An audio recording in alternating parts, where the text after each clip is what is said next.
भारत का विदेशी मुद्रा भंडार फॉरेक्स रिजर्व पहली बार $700 बिलियन के जादुई आंकड़े को पार कर $707 बिलियन पर पहुंच गया है। सिर्फ एक हफ्ते में $14.1 बिलियन की छलांग। ये कोई छोटी मोटी रकम नहीं, ये नए भारत की वो तिजोरी है जो दुनिया की किसी भी आर्थिक मंदी, युद्ध या संकट के सामने एक अभेद दीवार बनकर खड़ी है। ये जो रिजर्व्स हैं उसमें तकरीबन 15 बिलियन US डॉलर्स का इजाफा हुआ है वीकली बेसिस के अंदर, और जो उनके टोटल रिजर्व्स हैं वो पहुंचे हैं 707 अरब डॉलर से ऊपर, 707 बिलियन डॉलर से ऊपर उन्होंने इसको टच किया है। हमें मालूम है कि अमेरिका अपने इन्फ्लेशन को हमारे कंट्री में ट्रांसफर करने की कोशिश करेगा, इसलिए रिजर्व बैंक ऑफ इंडिया ने सिस्टमेटिकली अपना जो गोल्ड पड़ा हुआ था बाहर अमेरिका में, लंदन में, उसे वापस बुला लिया। दूसरा हमने एक और किया, हमने फिजिकल गोल्ड को ऑलरेडी खरीदना शुरू कर दिया है ताकि हमारा जो यूएसए के डॉलर के ऊपर जो हमारा एक्सपोजर है वो कम हो जाए। उन्होंने कहा है युवा शक्ति का मतलब है द यूथ पावर, नौजवानों की ताकत, और विकसित भारत का मतलब है खुशहाल डेवलप्ड भारत 2047, यानी एक विजन दिया है कि 2047 तक जो भारत है उसको एक डेवलप्ड मुल्क बनाना है। मैं चाहता हूं, मैं हमेशा जिस लेवल जिस दर्जे पर मैं चलता हूं, मेरी कंट्री वो उससे और ऊपर जाना चाहती है। हम कहीं पर भी ये कहने को तैयार नहीं है या इस तरह का घमंड दिखाने को तैयार नहीं है कि हम capability wise we have reached the brim, capability wise या कंसेप्ट वाइज ऑल्सो, कि कोई और नया कंसेप्ट इसके अलावा हो ही नहीं सकता। कुछ चलता रहता है। उस हवाले से अगर देखा जाए तो ये एक बहुत बड़ा जंप है जो उनके जो फॉरेन करेंसी के रिजर्व्स मौजूद हैं उसमें इजाफा देखने को मिला। दोस्तों, देश की आर्थिक ताकत और विकास के सफ़र से जुड़ा एक ऐसा बड़ा और शानदार आंकड़ा सामने आया है जिसने दुनिया भर के आर्थिक विशेषज्ञों के होश उड़ा दिया है। रिजर्व बैंक ऑफ इंडिया यानी RBI द्वारा जारी किए गए आंकड़ों के मुताबिक भारत का विदेशी मुद्रा भंडार यानी फॉरेक्स रिजर्व्स पहली बार $707 बिलियन के जादुई आंकड़े को पार कर गया है।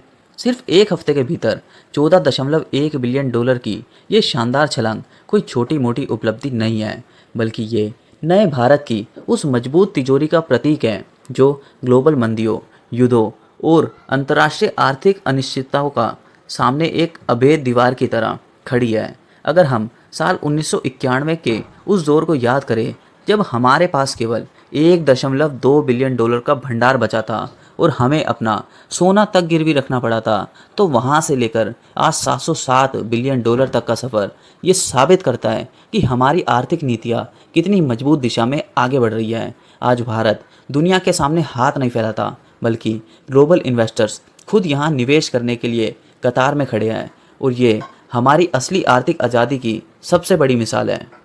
दरअसल शुक्रवार को RBI ने आंकड़े जारी किए। RBI द्वारा जारी आंकड़ों के अनुसार 7 अगस्त को समाप्त हुए सप्ताह में भारत का भंडार 14.136 बिलियन बढ़ा।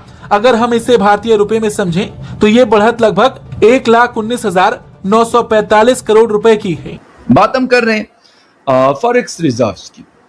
देखिए, किसी भी मुल्क के पास जो गोल्ड है या फॉरेक्स रिजर्व्स पड़ा होता है उससे उनकी स्ट्रेंथ का अंदाजा होता है कि वो इकोनॉमिकली कितने स्ट्रांग, वो कितने मजबूत हैं। जैसे तकरीबन 868 टन गोल्ड जो पेवर गोल्ड है वो इंडिया के पास मौजूद है। $707 बिलियन को अभी रिसेंटली उन्होंने टच किया है।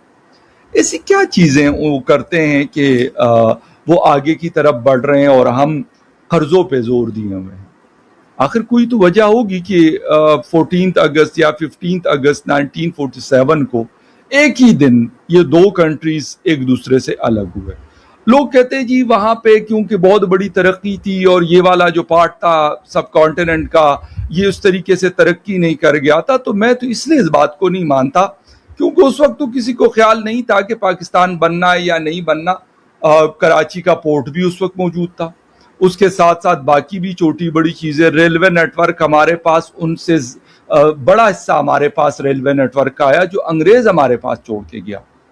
इस तरह की बेशुमार चीजें ऐसी होंगी जो उनके पास नहीं होंगी, ऐसी बहुत सारी चीजें होंगी जो हमारे पास नहीं होंगी, उनके पास होंगी। लेकिन क्योंकि बंटवारा था, डिवीजन था, उसमें ये हुआ होगा।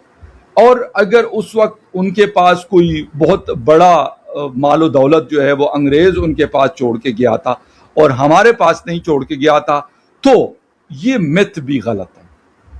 वो क्यों गलत है, मैं इसलिए बताना चाह रहा हूं कि हमारी इंडिपेंडेंस यानी 1947 के बाद ऑलमोस्ट कोई 24 साल के बाद बांग्लादेश हमसे अलग होता है। और आज बांग्लादेश भी, मैं ये नहीं कहता कि वो कोई दुनिया की बहुत बड़ी ताकत बन गया या वो जो, लेकिन इकोनॉमिकली दे आर स्टेबल, उनकी स्टेबिलिटी है। कर्जे उन्होंने भी लिए, IMF से भी लिए, शायद बाकी जगहों से भी लिए होंगे, लेकिन उनके पास जो रिजर्व्स हैं, इकोनॉमिक जो उनकी कंडीशंस हैं वो बेहतर है। कोई ऐसी नहीं है कि यार वो IMF उनको कह दे कि यार अगर ये पेट्रोल डीजल आपने ऐसे नहीं कर दिया तो हम तो आपके ऊपर, जिसे कहते हैं, डंडा चला देंगे, ये बिजली की प्राइसेस ऐसी नहीं कर दी तो हम आपके साथ वो कर देंगे। इस किस्म के मामलात हमें ढाका से सुनने को नहीं मिलते, इंडिया से तो खैर नहीं मिलते, क्योंकि जब आपके पास इतनी अमाउंट पड़ी होगी तो फिर आपको फिक्र करने की जरूरत नहीं है। अच्छा, दूसरी चीज, इसी 2026 जून में एक मतलब 6 महीनों की एक रिपोर्ट पढ़ी मैंने।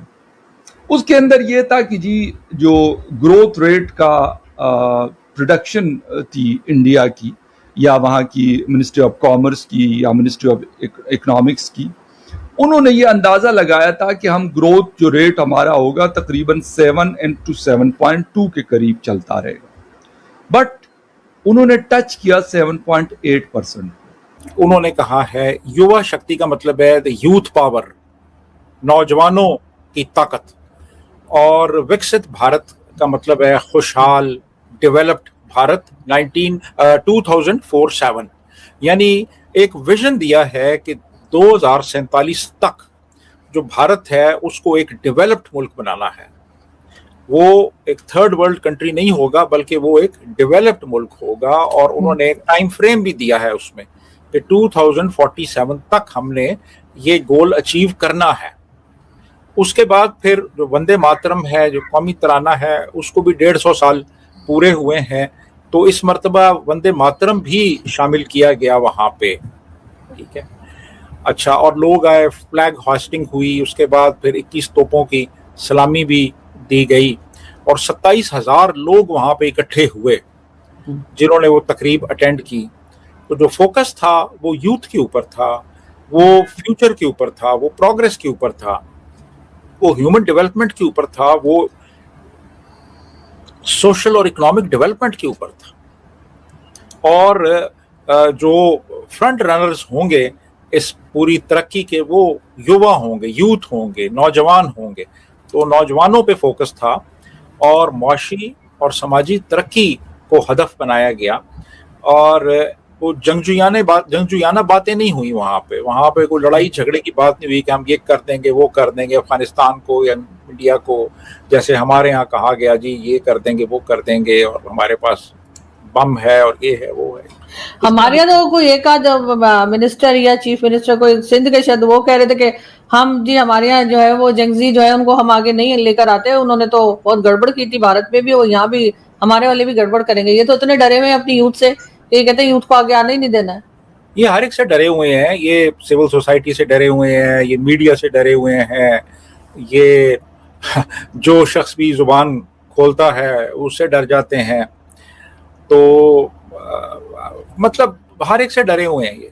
दोस्तों, तो इस पूरे आर्थिक उत्थान और फॉरेक्स रिजर्व्स की इस अहम उपलब्धि को बारीकी से एनालाइज करने के बाद ये बिल्कुल साफ हो जाता है कि ये विशाल भंडार हमारी करेंसी और मार्केट के लिए एक सुरक्षक कवच की तरह काम कर रहा है। इस 707 बिलियन डॉलर के खजाने में डॉलर के अलावा यूरो, पाउंड, युआन जैसी करेंसीज के साथ साथ 108 बिलियन डॉलर का गोल्ड रिजर्व भी शामिल है, जो हमारी आर्थिक बुनियाद को और ज़्यादा मजबूत बनाता है। ग्लोबल मार्केट में कच्चे तेल की बढ़ती कीमतों और बढ़ते जियोपॉलिटिकल टेंशन्स के बावजूद अगर हमारा रुपया स्थिर बना हुआ है तो उसके पीछे यही भंडार एक एयरबैग की तरह काम करता है, जो आम नागरिकों के लिए महंगाई को नियंत्रित रखने में सहायक होता है। आज भारत दुनिया की 5वीं सबसे बड़ी अर्थव्यवस्था है और तेजी से तीसरी बनने की ओर बढ़ रहा है। $700 बिलियन का पड़ाव पार हो चुका है और अब हमारा अगला लक्ष्य $1 ट्रिलियन के माइलस्टोन को छूना है। ये आर्थिक भेंट हमारे विकसित भारत के सपने को हकीकत में बदलने के लिए एक मजबूत और स्थायी आधार प्रदान करती है।